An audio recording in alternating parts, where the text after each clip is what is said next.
చేయగలదన్న ఆశాభావం అయితే మా అందరిలో రోజు రోజుకి పెరుగుతున్నది అధ్యక్ష. ఈ అవకాశం ఇచ్చినందుకు ధన్యవాదాలు అధ్యక్ష. ఇప్పుడు రెడ్డప్ప గారు మాధవ్ గారు ఇందా నుంచి ఎగ్జామ్కి వెళ్తున్నట్టు ప్రిపేర్ అయ్యారు. రెడీ అయితే మాట్లాడండి, లేదంటే తర్వాత మాట్లాడవచ్చు. ధన్యవాదాలు అధ్యక్ష. ఈరోజు చాలా మందికి అవకాశం ఇచ్చినారు, చాలా చెప్పేశారు అందరూ ఎడ్యుకేషన్ డిపార్ట్మెంట్ గురించి. మాకేం మిగిలించలేదు అధ్యక్ష, కానీ కడప వరకన్నా చెప్పుకోవాల్సిన అవసరం ఉంది కాబట్టి చెప్పుకుంటున్నాం అధ్యక్ష. ఈరోజు నాడు నేడు అనే కార్యక్రమము గత ప్రభుత్వం మొదలుపెట్టి కడప నియోజకవర్గంలో దాదాపు 718 పాఠశాలలుంటే, జిల్లాలో అధ్యక్ష 718 పాఠశాలలుంటే దాదాపు 120 కోట్లు మంజూరు చేశారు. అందులో 115 కోట్ల రూపాయలు ఖర్చు చేసినా ఇంకా ఏ ఒక్క కన్స్ట్రక్షను ఆ స్కూల్స్లో వాడుకలోకి రాలేదు అధ్యక్ష. దాదాపు కడప నియోజకవర్గంలో చూస్తే ఎక్కడే కానీ ఇప్పుడు గాంధీ స్కూల్ కానీ, మెయిన్ స్కూల్ కానీ, ఉర్దూ స్కూల్ కానీ, ఏ స్కూల్లో కూడా ఈ నాడు నేడు ప్రోగ్రాం కింద కట్టిన ఏ క్లాస్ రూమ్ కూడా ఇప్పటికీ విద్యార్థులకు అందుబాటులోకి రాలేదు అధ్యక్ష. దీని మీద మంత్రి గారికి తెలియజేసుకుంటున్నాను. దీని మీద ఒక విచారణ జరిపి ఎందుకు ఈ పాఠశాలలు ఇంకా కాలేదు, దీనికి అవసరం ఏంటి, ఇంకా గతం గురించి మాట్లాడుకొని మనం సమయం వృధా చేసుకోకుండా ఈ యొక్క పాఠశాలను పూర్తి చేసుకొని విద్యార్థులకు అందుబాటులో తెచ్చుకోవాల్సిన అవసరం ఉంది. దానికి కావాల్సిన కార్యక్రమంతో ముందుకు పోవాల్సిన అవసరం ఉంది అధ్యక్ష. అలాగనే అధ్యక్ష, ఈరోజు కడపలో ఎక్కువ మంది ముస్లిం కమ్యూనిటీ ఉంటుంది అధ్యక్ష, కాబట్టి ఉర్దూ స్కూల్స్ ఉంటాయి అధ్యక్ష. ఈ ఉర్దూ స్కూల్స్ మీద ప్రత్యేకమైన దృష్టి సారించాల్సిన అవసరం ఉంది. ఈ లాస్ట్ అకాడమిక్ ఇయర్లో చూస్తే ఉర్దూ స్కూల్లో బుక్స్ కొంచెం లేటుగా వచ్చినాయి అధ్యక్ష. అప్పుడు మంత్రి గారి దృష్టికి ఉర్దూ స్కూల్ విషయం కూడా తీసుకుపోవడం జరిగింది. వెంటనే మంత్రి గారు 1-2 రోజుల్లో దాని మీద స్పందించి బుక్స్ వాళ్ళకి పంపించడం జరిగింది.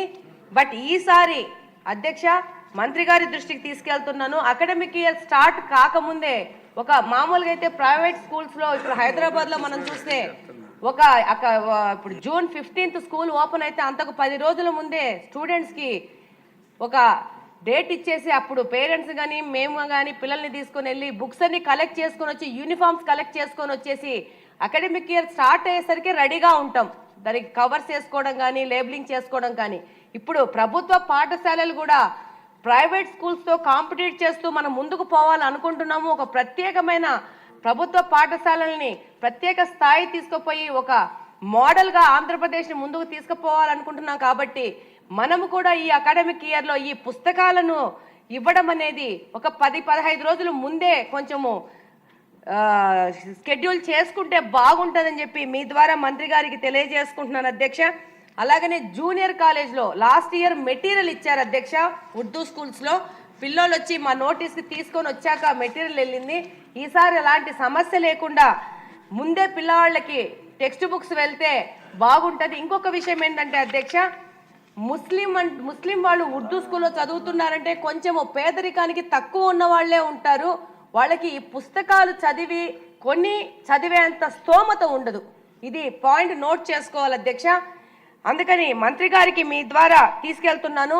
వాళ్ళకి ఉర్దూ స్కూల్లో ప్రత్యేక శ్రద్ధ తీసుకొనేసి వాళ్ళకి పుస్తకాలు ముందే వెళ్ళాల్సిన అవసరం ఉంది. అలాగనే డిగ్రీ కాలేజ్లో వాళ్ళకు కూడా ఉర్దూ కాలేజెస్ వాళ్ళకి ఇంతవరకు పుస్తకాలు వెళ్ళట్లేదు. వాళ్ళని కూడా మనము గమనంలోకి తీసుకోవాల్సి ఉంటుంది. ఇంకా అధ్యక్ష, మొన్ననే ఒక 3 గంటలు నారా లోకేష్ గారు మీటింగ్ పెట్టి ఈ యొక్క ప్రక్షాళన ఎలా జరుగుతున్నాము, విద్యా వ్యవస్థ ఎలా మారుతోంది, రోడ్ మ్యాప్ ఏంటి, ఏది ఎలా వెళ్తా ఉంది, దీంట్లో ముఖ్యంగా ప్రజాప్రతినిధుల యొక్క సపోర్ట్ కావాలా, ఎక్కడన్నా ఏదైనా సమస్యలు వస్తే వాళ్ళతో అక్కడికక్కడ చర్చించి ఆ సమస్యలను పరిష్కారం చేసి వాటిని అధికారుల దృష్టికి కానీ మంత్రివర్గ దృష్టికి కానీ తీసుకుపోవాలని చెప్పి చెప్పడం జరిగింది. అలాగనే అక్కడున్న పేరెంట్స్తో మీటింగ్ చేసుకొని అక్కడున్న సమస్యను అక్కడికక్కడే సాల్వ్ చేయాలని చెప్పేసి మంత్రి గారు మా సభ్యులందరినీ దాదాపు 3 గంటలు కూర్చోబెట్టుకొని దాని గురించి పూర్తిగా వివరించడం జరిగింది. దానికి సంపూర్ణంగా మంత్రి గారికి కానీ ప్రభుత్వానికి కానీ సభ్యుల తరపు నుంచి సపోర్ట్ ఉంటుందని తెలియజేసుకుంటున్నాను. అలాగనే మంత్రి గారు ఆ సందర్భంగా చెప్పారు, కంప్యూటర్ ల్యాబ్లు ఏర్పాటు చేస్తున్నాను, దెర్ ఇస్ నో ట్యాబ్స్ అని చెప్పేసి. ఈ సందర్భంగా నేను ఒక విషయం చెప్పదలుచుకున్నాను సభలో.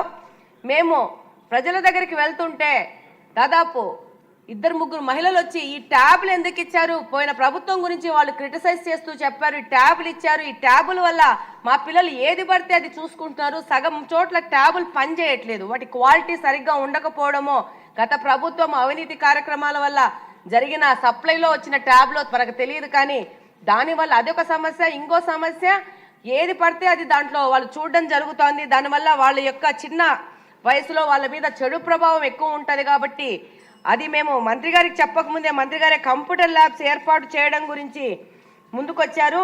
మేము కూడా కడప నుంచి మంత్రి గారి దృష్టికి తీసుకుపోవడం జరిగింది.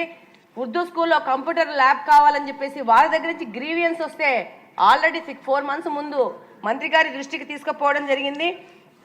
అలాగనే టీచర్లు కూడా ట్యాబుల విషయంలో కంప్లైంట్ చేస్తున్నారు అధ్యక్ష. వాళ్ళ కంట్రోల్లో కూడా పిల్లోళ్ళు ఉండట్లేదు, కంట్రోల్ చేయడం కష్టం అవుతుందని చెప్పేసి.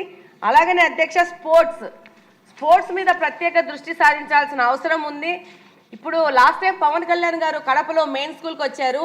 ఒక అమ్మాయి చెప్పింది, క్రికెట్లో మగ పిల్లలకి సరిపడినంత సమయము మాకు ఆడపిల్లలకి ఇవ్వట్లేదు అని చెప్పేసేసి. కాబట్టి మగపిల్లలు కానీ ఆడపిల్లలు కానీ సమాన అవకాశాలు ఉండాలా, సమానంగా అవకాశం ఇవ్వాలా, వాళ్ళు కూడా వాళ్ళలో ఉన్న ప్రతిభను తీసుకురావడానికి మనం కూడా వాళ్ళకి తోడ్పాటు ఇవ్వాలని ఈ సందర్భంగా తెలియజేసుకుంటున్నాను అధ్యక్ష. అలాగనే ఈరోజు అధ్యక్ష, ఇది ఒక చిన్న రిక్వెస్ట్ అధ్యక్ష, మంత్రి గారి దృష్టికి తీసుకుపోతున్నాను. 1998వ సంవత్సరంలో డిఎస్సి జరిగింది అధ్యక్ష. ఆ డిఎస్సిలో 2 సార్లు మెరిట్ లిస్టులు ఇవ్వడం జరిగింది. అందులో ఫస్ట్ లిస్ట్లో వచ్చిన వాళ్ళకి సెకండ్ లిస్ట్లో వచ్చిన వాళ్ళకి ఫస్ట్ లిస్ట్లో ఉద్యోగాలు రాక 3500 పైచిలకు అభ్యర్థులు మిగిలిపోయి ఉన్నారు. వాళ్ళు హైకోర్టుకు పోయారు, సుప్రీంకోర్టుకు పోయారు. వాళ్ళ పోరాటం వల్ల 2023వ సంవత్సరంలో అధ్యక్ష, ఈ పాయింట్ నోట్ చేసుకోవాలా, 1998వ సంవత్సరంలో వాళ్ళకి డిఎస్సి జరిగితే 2023వ సంవత్సరంలో మినిమం టైం స్కేల్ మీద వాళ్ళకి కాంట్రాక్ట్ బేసిస్లో సంవత్సరానికి 11 నెలలు మాత్రమే జీతం ఇచ్చే విధంగా వాళ్ళకి అపాయింట్మెంట్ లెటర్ ఇవ్వడం జరిగింది అధ్యక్ష. ఈ టైంకే దాదాపు 1000 మంది 3500 మందిలో 1000 మంది రిటైర్డ్ అయిపోవడం జరిగింది అధ్యక్ష. దీనివల్ల వీరికి కూడా రిటైర్మెంట్ వయసు 62 సంవత్సరాలు లేకపోవడం వల్ల దాదాపు 1000 మంది రిటైర్ అయిపోవడం జరిగింది అధ్యక్ష. ఈ నియామక పత్రాలు తీసుకున్న వాళ్ళు కూడా మరో 2 నెలల్లో రిటైర్డ్ అయిపోవడం జరుగుతూ ఉంది అధ్యక్ష. ఇప్పుడు కొంతమంది కొనసాగుతున్నారు అధ్యక్ష. వీరిని కూడా మీకు మానవతా దృక్పథంతో మంత్రి గారి దృష్టికి తీసుకెళ్తున్నాను మీ ద్వారా. వీరికి కూడా మానవతా దృక్పథంతో 62 సంవత్సరాల రిటైర్మెంట్ వయస్సును గురించి ఒక్కసారి ఆలోచన చేస్తే బాగుంటుందని తెలియజేసుకుంటున్నాను అధ్యక్ష. అలాగనే వీళ్ళకి ఈ సాలరీ 11 మంత్స్ కింద ఇస్తున్నారు అధ్యక్ష. 12 నెలలు వచ్చే విధంగా ఆలోచన చేసి ఏమాత్రం అవకాశం ఉన్నా వీళ్ళని ఆదుకోవాల్సిన అవసరం ఉంటుందని మీ ద్వారా తెలియజేసుకుంటున్నాను అధ్యక్ష. వీళ్ళు 60-62 సంవత్సరాల్లో రిటైర్ అయిపోవడం వల్ల ఇంకా వేరేదో ఏదన్నా పని చేద్దాం అనుకున్నా కూడా వీళ్ళ వయసు సహకరించదు. రెండో విషయం ఏంటంటే ప్రభుత్వం సంబంధించి వచ్చే పథకాలు కూడా వీళ్ళకి అవైలబుల్ లేవు. ఎందుకంటే వీళ్ళు ఆల్రెడీ టీచర్ ఉద్యోగంలో ఉన్నారు కాబట్టి ఏ పథకంలో కూడా వీళ్ళు రారు. కాబట్టి వీళ్ళ గురించి మానవతా దృక్పథంతో ఆలోచించి ఒక్కసారి ఆలోచించమని మీ ద్వారా మంత్రి గారికి తెలియజేసుకుంటున్నాను అధ్యక్ష. Thank you very much.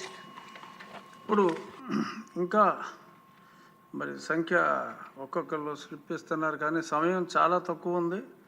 అంచేత దయచేసి లోకేష్ గారు గొప్ప నాయకుడు, ఆయన గురించి ఎక్కువ మాట్లాడకుండా సబ్జెక్టులోకి వెళ్ళిపోతే మనం 3-4 నిమిషాల్లో తెముల్చుకోగలం.